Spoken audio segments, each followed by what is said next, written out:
Welcome to the Skeptic Zone, the podcast from Australia for science and reason.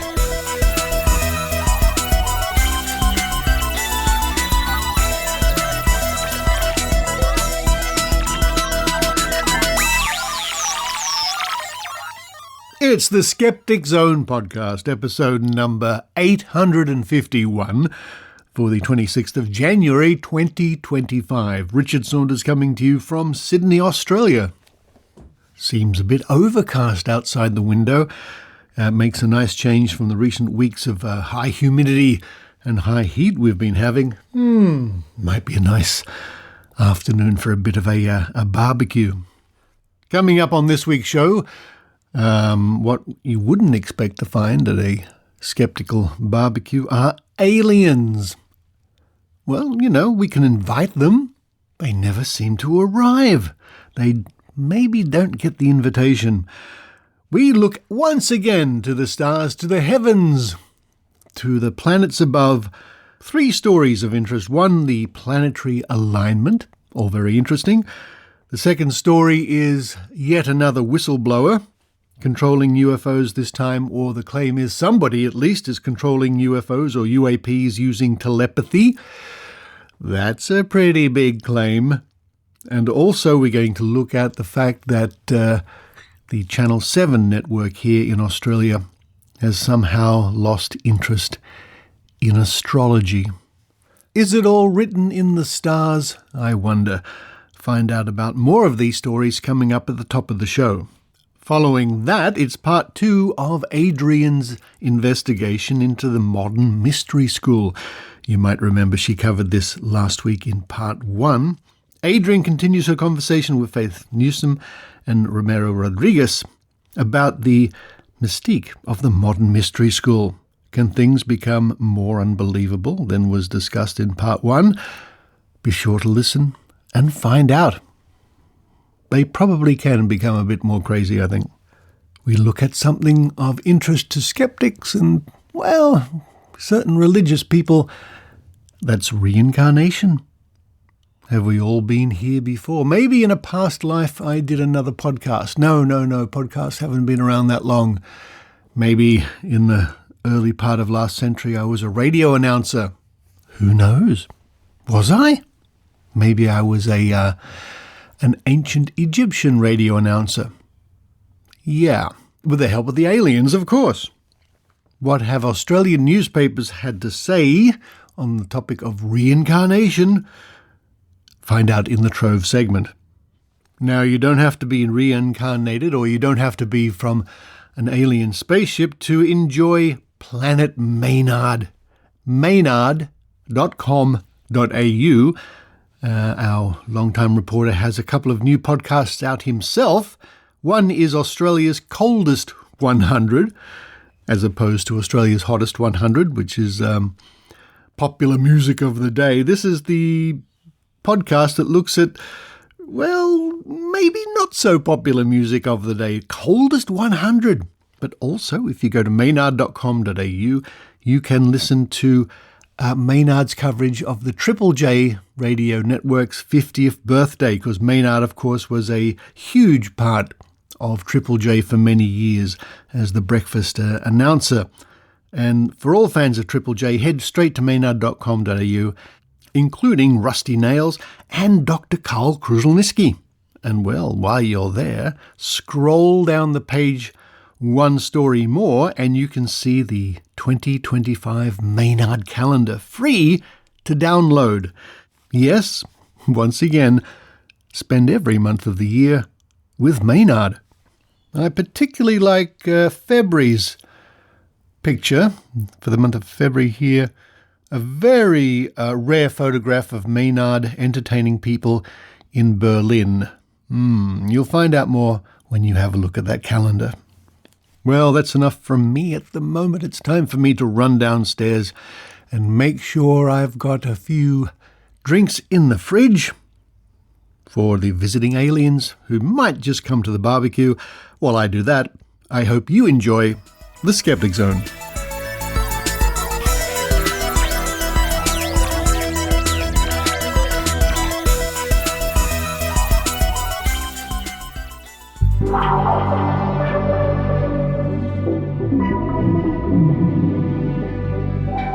Well, there's a bit of space news this week. You might have heard of a so-called planetary alignment. Yes, many planets will be visible in the sky at the same time, and people like to make a bit of a fuss out of this, especially the New Age people, the astrologers, and this sort of thing. The thing to remember is this is not a very rare event, or this particular lineup is, but they're all rare. But combined, they're not very rare, because every now and then, every few years, 4 or 5 years or something, you will hear of a planetary alignment. And people often think that all the planets are lined up in a perfect line and then the gravity's going to pull your hat off or something. Planetary alignments are very interesting from a scientific point of view. They're not going to really affect the tides or your hat, or they're not going to encourage the aliens to invade, I don't think, or anything like that. Anyway, in the news, of course, the planetary alignment. It might be worth popping outside with your telescope or your binoculars, depending on where you are in the world, I guess, and having a look. Now, this brings us to the subject we've been covering over the last few weeks. This is the whistleblower, the egg-shaped UFO. Now, last week I said I hadn't seen any news of this egg-shaped UFO. I hadn't seen any pictures. Shortly after the show did go out, it was published, I guess you'd say, produced, broadcast. Within a few hours, yes, the images came through, and they're not hard to find. If you look up egg-shaped UAP, egg-shaped UFO, you'll see the video. And I've written a report about this incident. It was encapsulated in a News Nation program with Ross Coulthart, who else, called Hunting UFOs, the Crash Retrieval Whistleblower. And this is largely dealing with a new whistleblower on the scene. I think he's a new whistleblower, one Jake Barber, who says he worked in intelligence as a helicopter pilot doing UAP retrieval. I think I'll leave most of what I've written about this program for you to read in the next issue of The Skeptic, the journal from Australian Skeptics. But I will cut to the chase here. The video itself, and there's been much discussion on this video. It only goes for 10 seconds. If you haven't seen it, it looks like it's been shot at night. It looks like it's been shot at night with infrared vision, green, in other words. If it has or not, I'm not sure. It shows a terrain of unknown origin. I mean, size. There's no distinguishing features on the terrain. It's very difficult to make out what it is. It shows what appears to be a long rope, and at the end, dangling is an egg-shaped object. However, there is no sense of scale. There's no sense of scale. All that happens is the object is lowered slowly to the ground within the 10-second margin, and there's not much else to it, except that the video does have, on the News Nation story at least, does have a helicopter sound on it. Now, whether that was recorded at the time or just dubbed on later is unknown. Why it would be dubbed on later? Well, let's run the devil's advocate here. Let's play the devil's advocate. Let's say it's a fake and somebody just rigged up something that looks like an egg on the end of a rope. Then you just dub on the helicopter sounds later. This is all yet to be seen. I mean, this video is being analysed by many people. If you go to Metabunk, you'll see lots of discussion about this. And I'm sure we will all be very interested to see what finally transpires. If it is a fake, it will probably be exposed, I imagine. Anyway, one of the things that I think about it is, I said it was green, like night vision. It looks a bit forced to me. It doesn't look quite natural, but then again, we reserve our judgment. But one of the main takeaways from the documentary was the new whistleblower. There seems to be a different whistleblower every other week. Jake Barber. There's lots of interviews with him online with Ross Coulthart. But the claim is, or one of the many claims, is that part of his crew, the new crew he has got called Skywatchers, They employ or deploy what they're calling psionic assets. Now, what is a psionic asset, you might ask? Well, it appears to be a member of their team who can, wait for this, telepathically control a UAP. Using psychic powers, they can control or call or summon UAPs. Wow, that's something I would certainly like to see. Now, you may be skeptical.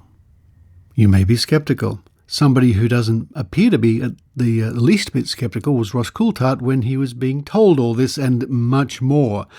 In fact, I'll link to the video in question in this week's show notes if you can bear to sit through the 41 odd minutes of it.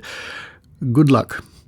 And finally, in our little segment here, looking to the stars, looking to the heavens above, somebody who isn't looking so much to the stars is the Channel 7 News astrologer.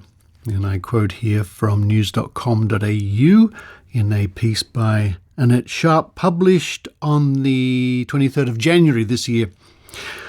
Sharp Shooting, it's called. Channel 7's Stargazer, new course. What does that mean? Sharpshooting didn't need a crystal ball or accreditation with the Australian Academy of Astrology to foresee the failure of the thoroughly bemusing partnership between Seven's Prime News Bulletin and astrologer Natasha Astrotash Weber. 6 months after Seven's rookie news director, Anthony DeSegli, introduced astrology to the network's Serious News offering, Astrotash's spot has been pulled due, this column here's, to its failure to draw new audiences to 7's 6 p.m. news hour. And you might remember that Channel 7 and DeSegli were in the running for last year's Bent Spoon Award for the ridiculous, stunningly ridiculous, even for commercial television, their decision to include astrology in what I'm sure the journalists at the network would still hope, is a serious news bulletin. And Astrotash, I've read some of her astrology forecasts, and there's a technical term, I think, let me look it up here. Where's my technical term for... Oh, here it is. Drivel. Thank you. So, well done, Channel 7, for pulling astrology from the nightly news.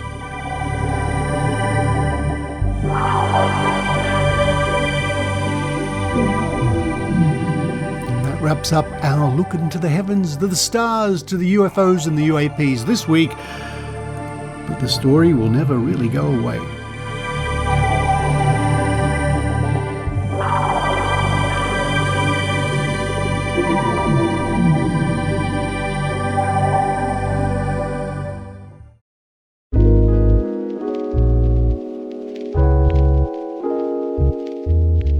Hi everyone, this is Susan Gerbic from Psychics Explained. That's the YouTube channel where we discuss and analyze in great depth all those people who say that they can speak to the dead, all those readings, how they look like they're actually communicating with people. Why do people fall for this?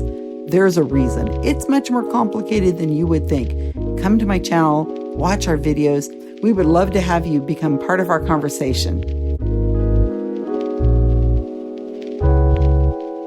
Just visit us on YouTube at Psychics Explained or Psychic Sex Planed on YouTube.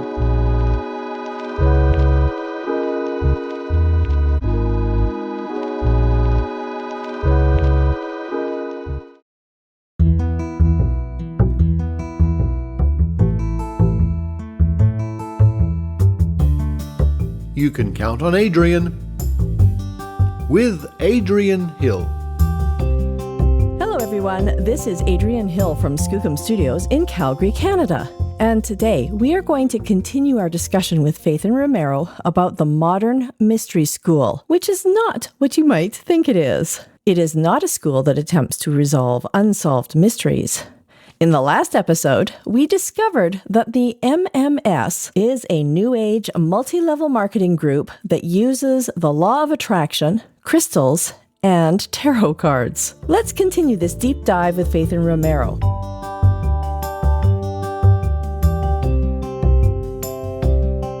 What I noticed looking at this is at the bottom of the pyramid, they're making them take all of these classes. Like you have to take sacred geometry, there's like astral projection or astral travel, not astral projection. But you're having to pay all of this money for these classes. And sometimes they can be $100, $200. There's a ritual master program that they were talking about in one video, charge $5,000 for a series of classes. And this is for you to get higher level certifications. What I started to notice is that you can attract a lot of people at the bottom that are wanting to know about, burning sage. Do I need to burn lavender? How do I do tarot? Like a lot of this is going to attract a lot of people that are into alternative religion, so to speak. Yes. Because that desire, that want for belief, for tradition, the appeal to antiquity. This is how we've always done things. This is how I probably should continue to live my life, having something else to replace God. And a lot of these people, when they're experimenting with occultism, with paganism, this is when you have a guide from the Modern Mystery School come over and say, hey, we have a wonderful program that can teach you how to develop and how to hone these skills. And depending where the person is on this journey, I think makes them more susceptible to being brought up to the higher levels of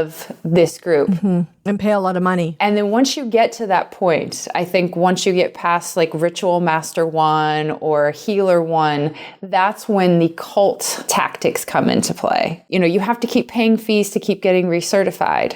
Right. And if you leave us, remember, we've told you how to channel this energy and you're paying this and we're trying to stop demons and portals from being opened in the world. But if you leave the school, you won't be protected anymore. And the people that have left, there was one case Vice had discussed. Vice did a wonderful, wonderful piece on this. There was a lady who had been involved and her husband was really wanting her to get out. Eventually she did. And when she left, she was diagnosed with cancer.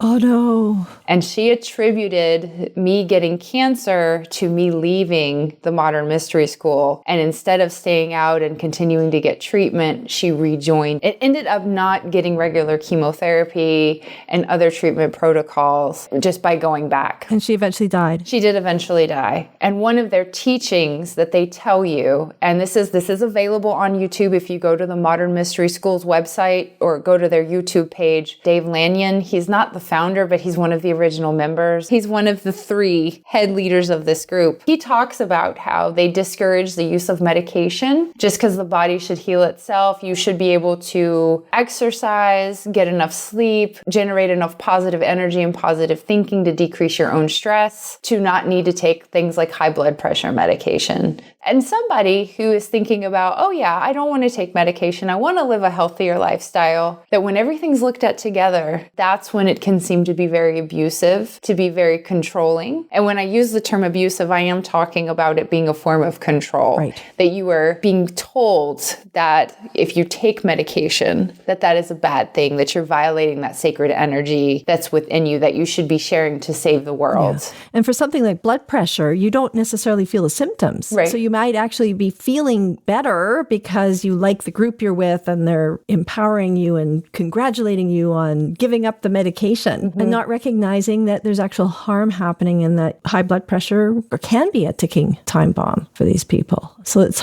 oh my goodness, that's so sad to hear. But what happens is that thinking then gets applied to things like cancer, gets applied to, well, I'm not going to take this form of treatment protocol to help deal with, something very, very serious. Like diabetes, say. Like diabetes, infection. I can't even imagine how they react to mental health issues. I'm guessing that they don't recommend any medication. Is that correct? They don't go out and say that explicitly, but it is very much implied that we want to discourage the use of medications, that you can use things like meditation, you can use chanting. You need to try that first before trying the actual medication. Right. One of the ladies who had left, Bernice Van Eck, she is the primary source for the Vice article. She left in 2017. Yeah, so that is a crazy story with Bernice Van Eck. So she, was spiritual, and so she joined the group She's from South Africa. South Africa, yeah. So she started going up the ranks in the school. And then at the very end, like one of the last things where you get to like the top is that you have to go to Japan, and they don't tell you what's going to happen. They just tell you go to Japan, and then they tell them to take all of their amulets off that they're wearing constantly because they're afraid of demons. And so their amulets are keeping them safe. So they feel kind of naked without all of their amulets. And then they say, you're going to survive here out in this circle. They draw like a circle or a square. You cannot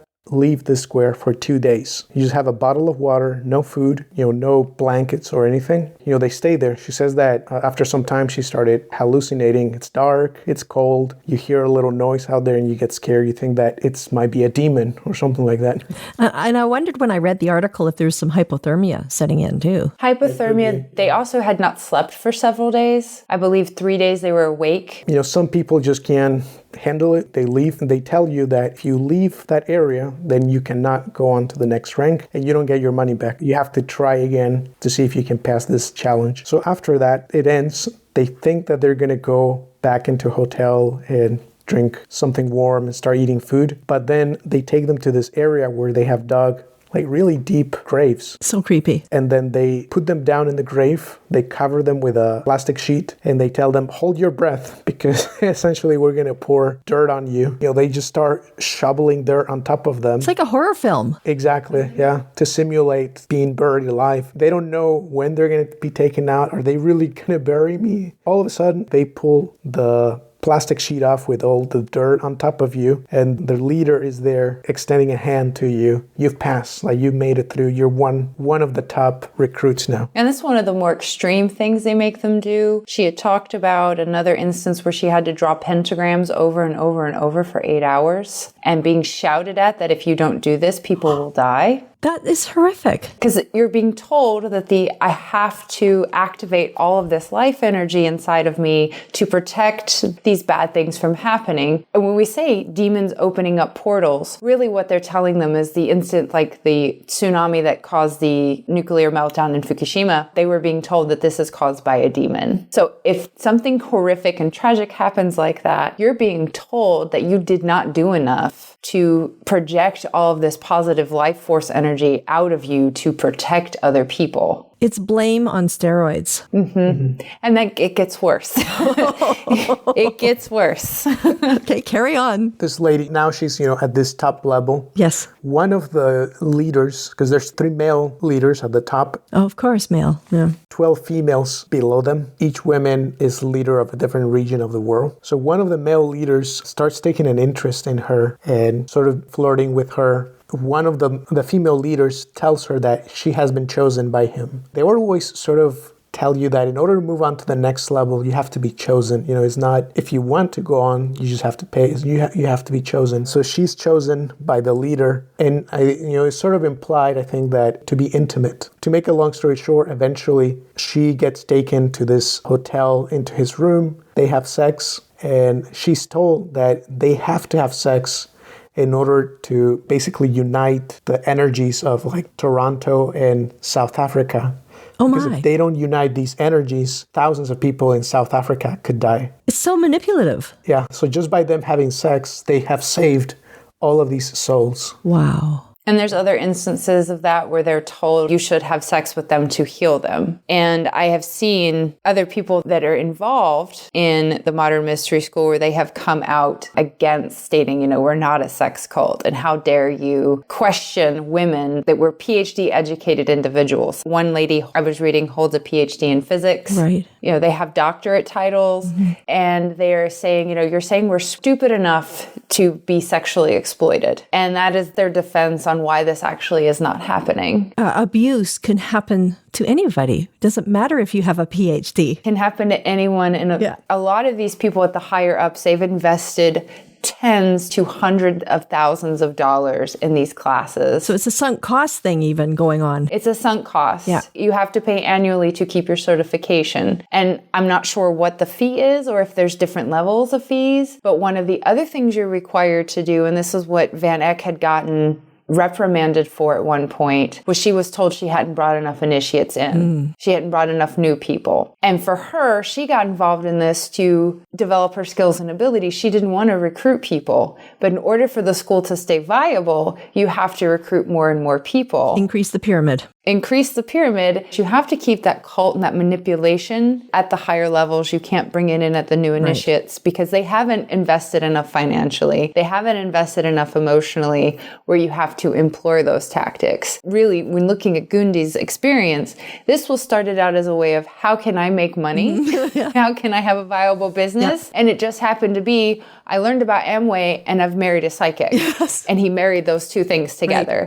Looking at it, that's what looks like is what's happened. And then now he's just fallen into the control and the cult tactics because that's the only way to keep the machine going. Going back to the abuse allegations, has there been any investigation into that? As far as we could find, there hasn't really been any. No, I actually emailed the journalist that wrote the Vice article, and he said that sort of has been in contact with some of the people, members of the organization that left the organization, but nothing really has changed in the way that they do things. They haven't been investigated. Other than by this journalist. He was kind of disappointed. Another fascinating thing I saw, but Gundi claims that he's a descendant of Thor. That's one of his long list of credentials.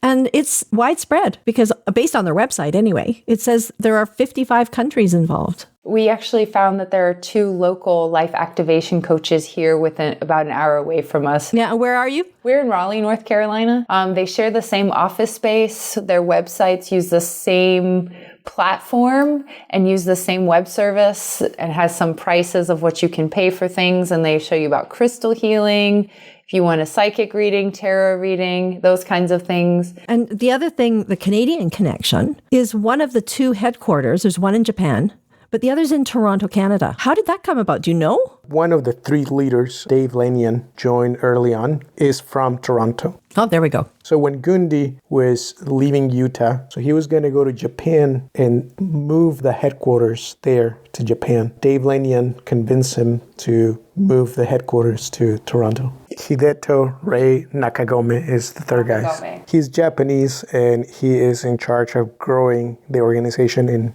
Asia. And now I think we're going to head into what everybody wants to know. Are Miley Cyrus and Shawn Mendes part of this cult? I read this in all kinds of newspapers. It's all over the media, including all the way over in India, in the India Times. So let me know, was this true or is it false? So as far as I could investigate, it doesn't seem like there's concrete evidence for it. That the reason people think that is because Shawn Mendes was seen together with 2 spiritual influencers.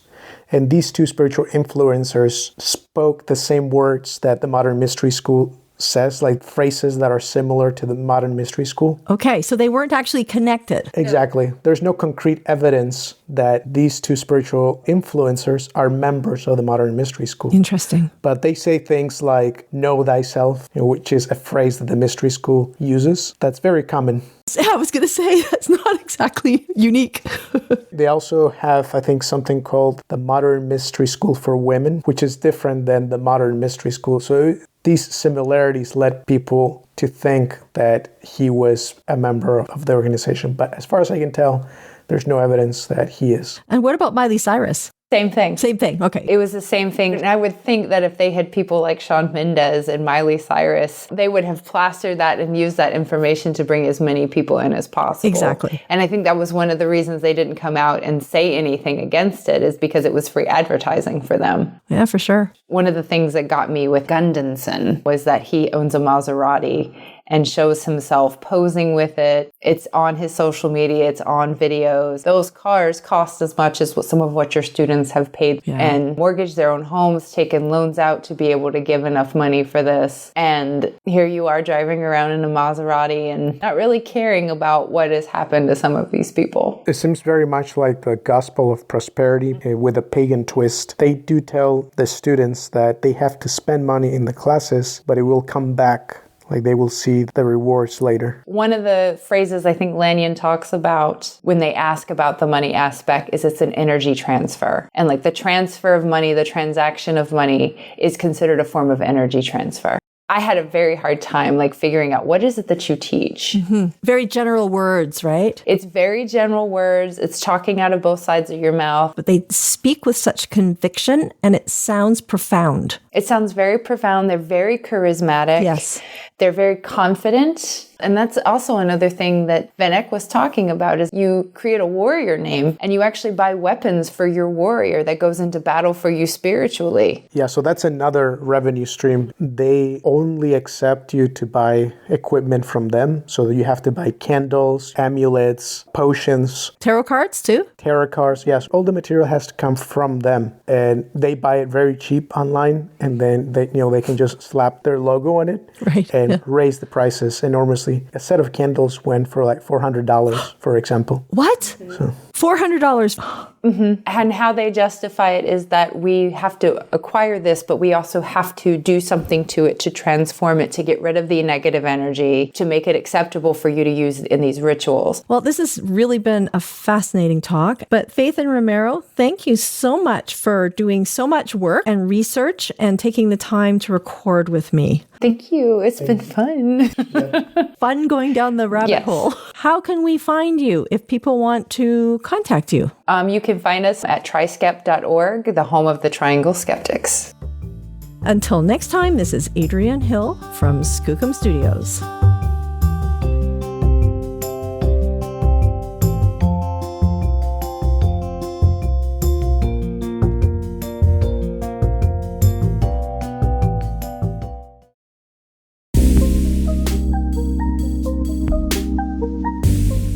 Now here's a message from our friend Don Hyatt in Victoria.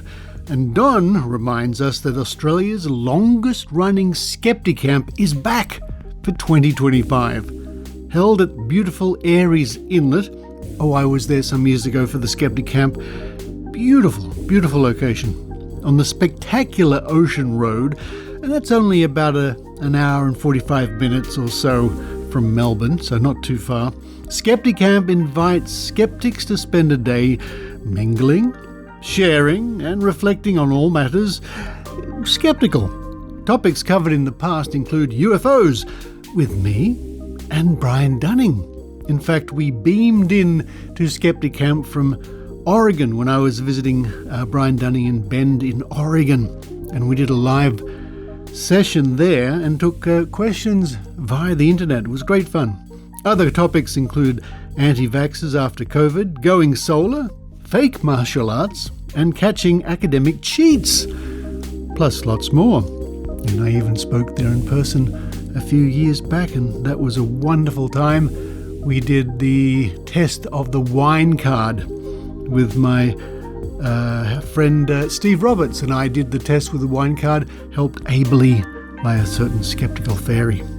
Why not offer a contribution yourself?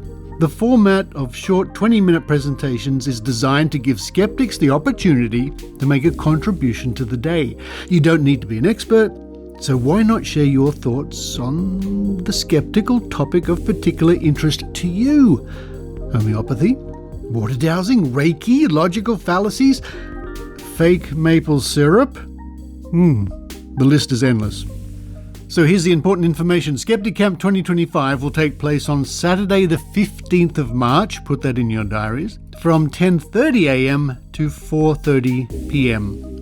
Full details and bookings are on Eventbrite, or just search for Surf Coast Skepticamp 2025, or use the following tinyurl.com/SCSC2025. Skepticamp is free, but it is asked that you book your ticket. The day concludes with a meal at the Aries Inlet pub, accompanied by further discussion of matters skeptical or not. That's the Surf Coast Skepticamp, Saturday, the 15th of March 2025, and the date once more is Saturday, the 15th of March.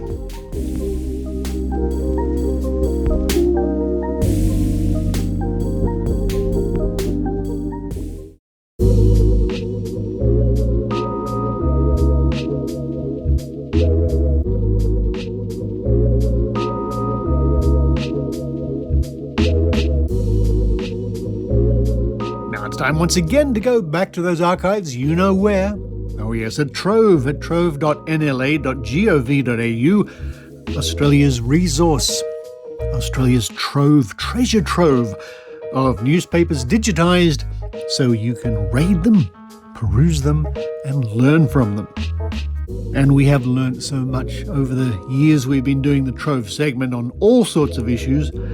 So many interesting things for skeptics to ponder. And this week we're going to ponder something I haven't covered on the Skeptic Zone before. I don't think so anyway. Reincarnation.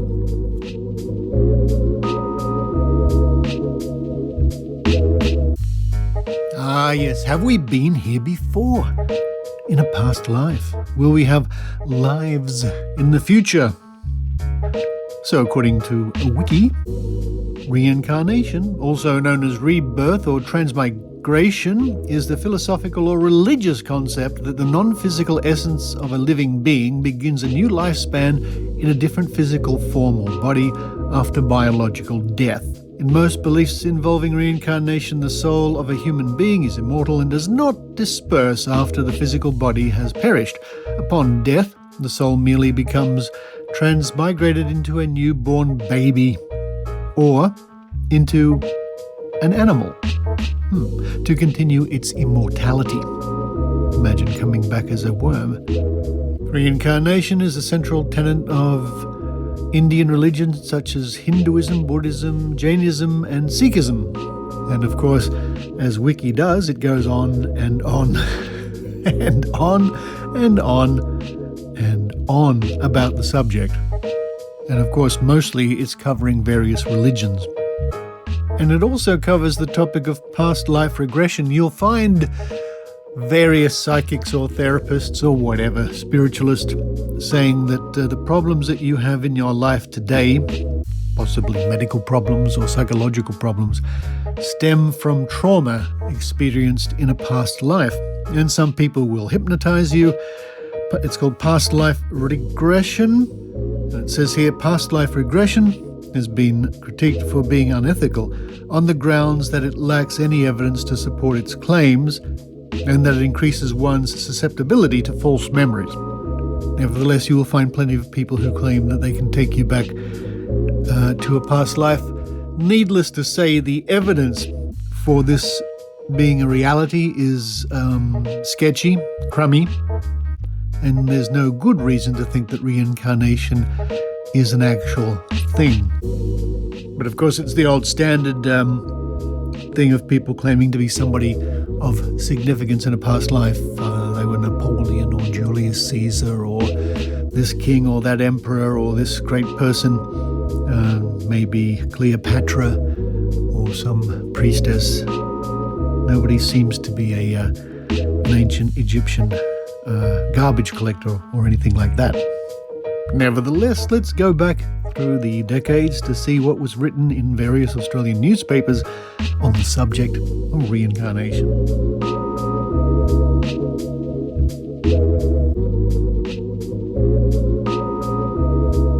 Now let's start in the year 1893 from the Wagga Wagga Express on the 7th of January. Information wanted. Some theosophists, that's an interesting word, and spiritualists started a discussion at a meeting in Sydney on Wednesday night in respect to reincarnation. The spiritualists, say the Telegraph, who were apparently the more numerous, demanded assurances on the point. They wanted tangible proof. It was no use for them to be told that they might have been something else a couple of thousand years ago unless they could recall their principal experiences in detail. The president of the society gave the theosophical view of the question, but the skeptical spiritualists were not satisfied. There was one gentleman in the meeting, however, who was enthusiastically anxious for information. "I've been told that I was once a Red Indian," came from the quarter where he sat. The president could see nothing depreciatory in that. Plenty of good Indians were theosophists. The gentleman cried out for more information. The subject was of enthralling interest to him.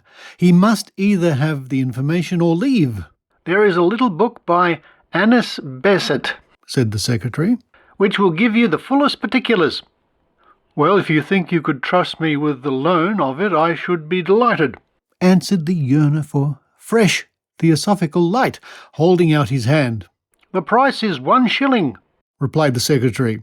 If they had caught him by the ears and thrown him out the window, the effect could not have been more electrical. Harumph, he said. I'll think about it. Then, drawing out his watch, my train's just going. Well, I'm off. Good night. And in a few seconds there was a vacant seat in the room and sounds of departing footsteps on the stairs. What a strange report. What a strange report from 1893. Now let's jump forward to the year 1954 in The Guardian from Perth, Western Australia, and this is dated the 13th of March. Have you lived before? Mother insists her little boy reincarnated back to her. Theories on reincarnation are endless. The following is an interesting story of a woman who thoroughly believes that her little son reincarnated back to her 2 years after his passing, and is told in the London Sunday Dispatch by Parry Miller, who is writing a series of articles on Have You Lived Before? This story is illustrated with a photograph of a headstone in Kuala Lumpur, Malaya, which bears the inscription, quote, "To the glory of God and to the sweet memory of our dear son, Philip Price Smith, born October 22, 1920, died November 22, 1925, reborn February 23, 1927. God moves in a mysterious way his wonders to perform." End quote. The mother, who lives near Hyde Park Corner, says her story is the greatest experience of my life. She went to Malaya as a bride of an engineer. Philip was her first baby. He was a handsome, happy child, all the world to her. During a monsoon, he was stricken with dysentery.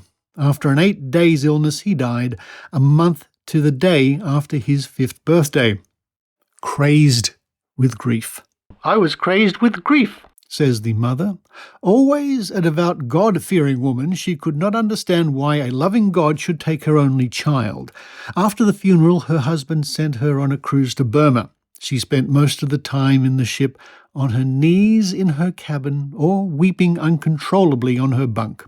As the ship was moving towards the Burmese port of Molmine, Mrs. Smith, torn by anguish, knelt and poured her heart out to God.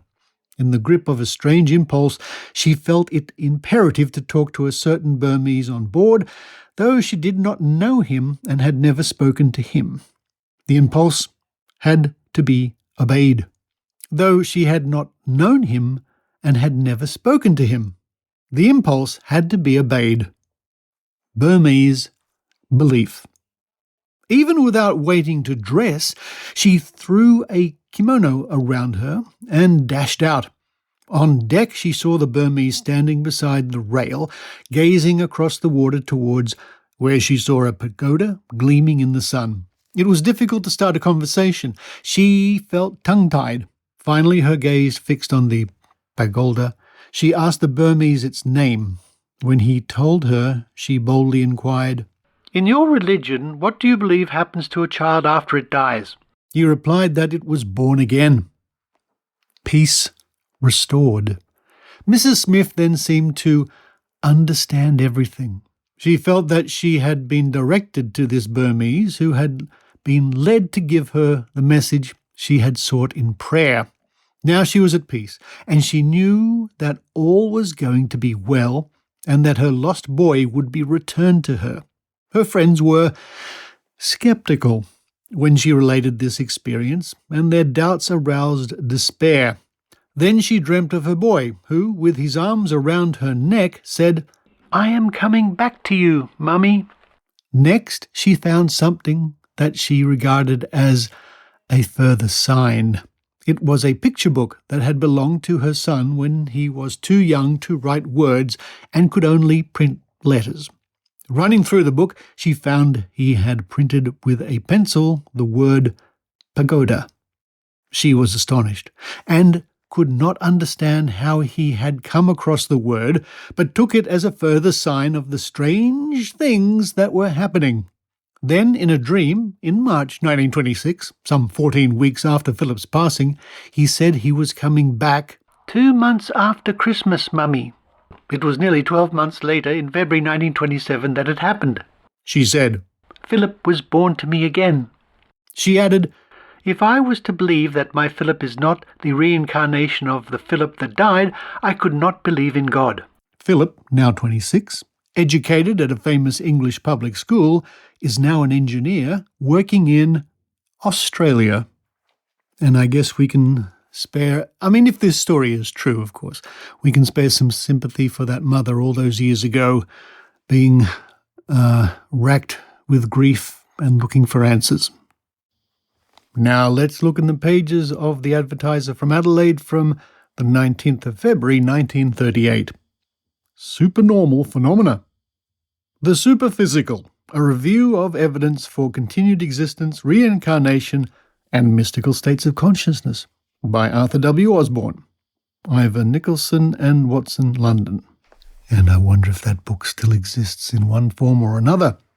Of paramount importance to the speculative mind are the problems of life and immortality. Quote, whence come life and matter? End quote. We instinctively ask. In his book, Mr. Osborne essays to answer the question, are life and consciousness dependent upon that type of organization we call physical matter? By reviewing the consciousness of modern psychic research in the light of philosophical knowledge. Having first cleared the ground by a forceful attack on the popular doctrine of materialism, the author proceeds to a lucid analysis of the evidence in favor of supernormal phenomena, the reality of telepathy, which he treats first, giving some well-authenticated examples, is today, according to a statement by Dr. Maxwell Telling in the preface, an established fact. The communications of impressions of any kind from one mind to another, independent of the recognized channels of sense. F. W. H. Meyer's definition of telepathy in 1882, have been explained by skeptical materialists as the result of coincidence or of hyperesthesia of the senses. Rather, suggests the author, the explanation may lie in the fact that consciousness can extend its awareness beyond the normal limits.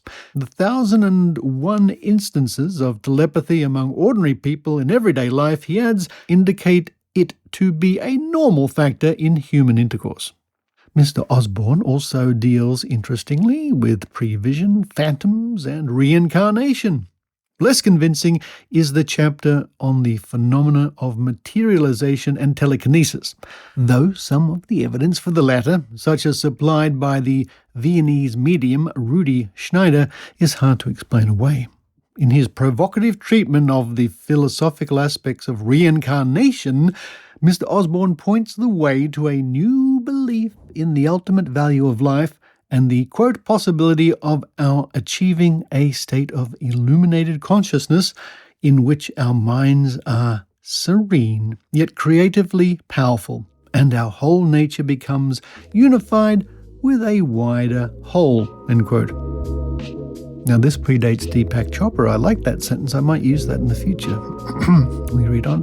What is required, he concludes, is a reorientation of our minds towards circumstances, quote, for this world is an aspect of realities not to be escaped, but understood, end quote. So there we go. Have we been here before? Maybe I was here before and I wrote that in 1938. Or maybe I wrote the book. Who knows? Maybe you'd like to be reincarnated. I think I wouldn't mind coming back as a Skeptic Zone cat. They get 2 meals a day and they get to sleep in a lot, apart from the times that they're making their way into the studio and walking all around the microphones. Reincarnation, have we been here before? You can find out. Why not go to Trove at trove.nla.gov.au? and look up whatever you need to look up, and you might find an account of yourself doing something 100 years ago. Because when you go to Trove, you never know what you might find.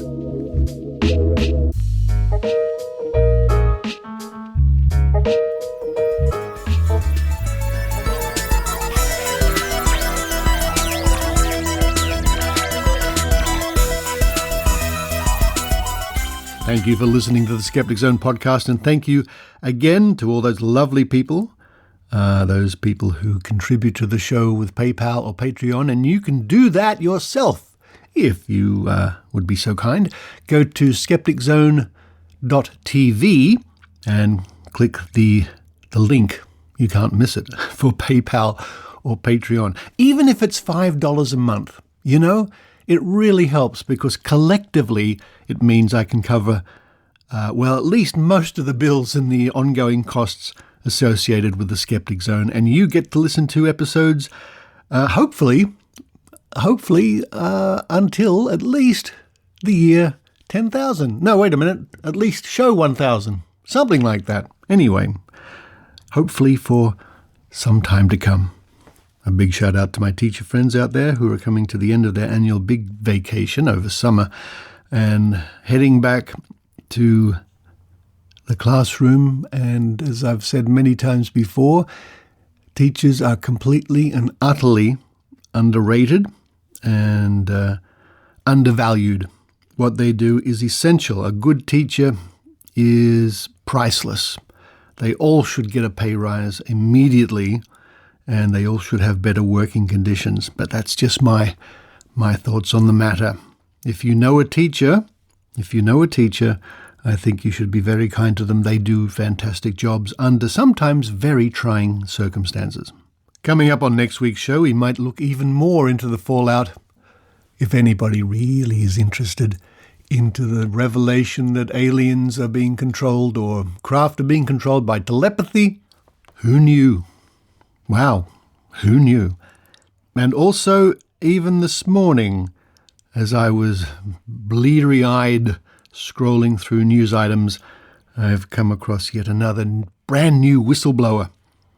They seem to, maybe they should have a club, the UFO Whistleblower Club.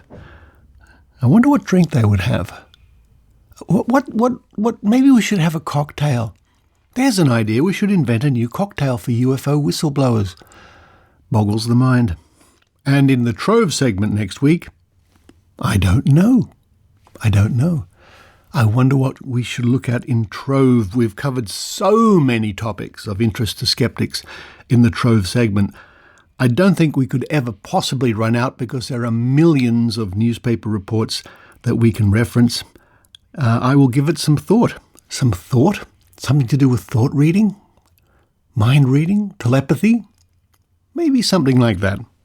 Tune in next week to find out, because I can't predict the future.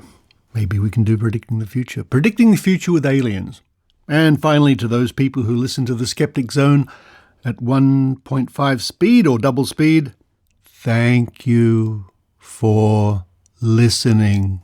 But for now, this is Richard Saunders signing off from Sydney, Australia.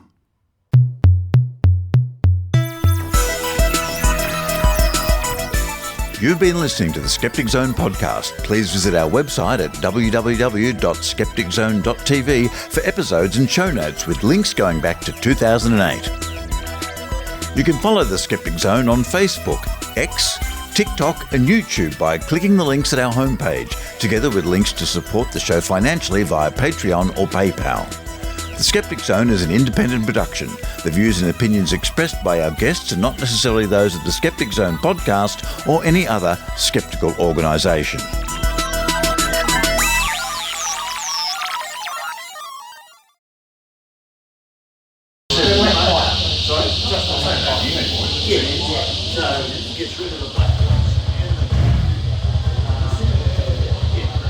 Well, welcome from the Old Road Cafe at Mount White, between Sydney and the Central Coast, Sydney and Newcastle. We've come up for a motorbike ride. Well, I was in the car, and Laura Benham, the Secretary of Australian Skeptics, was on her motorbike. It was. Delightful ride, lovely weather. I think it's the first day in about 2 weeks that it hasn't rained in Sydney. And coming up here about an hour out of Sydney, we're in a different world. It's like stepping back 30 or 40 years. There's an old sort of fashion cafe. We're eating hot chips with chicken salt. It's just delicious. But we're here to play the dice game, of course. So this week we're going to be using a D12, well, a virtual D12. So we're going to roll it 4 times. We don't have anything to write with, so we'll just guess one at a time. I'm going to guess a 12. I'm going to go with 2. All right. 7. 7. Nothing. This time I'm going to go with a 10. I'm going to stick with the 2. 6. Nothing. 11. 4. Damn it. It's 2. Okay. Well, the chips are good anyway. Okay, last roll. I'm going to say 5. I'm going to go back to a 2 again. 4. Then it was a 4. I can't remember what today's winning numbers are, but whatever they were, we didn't win. Yeah, I can't remember either. The last 2 were 2.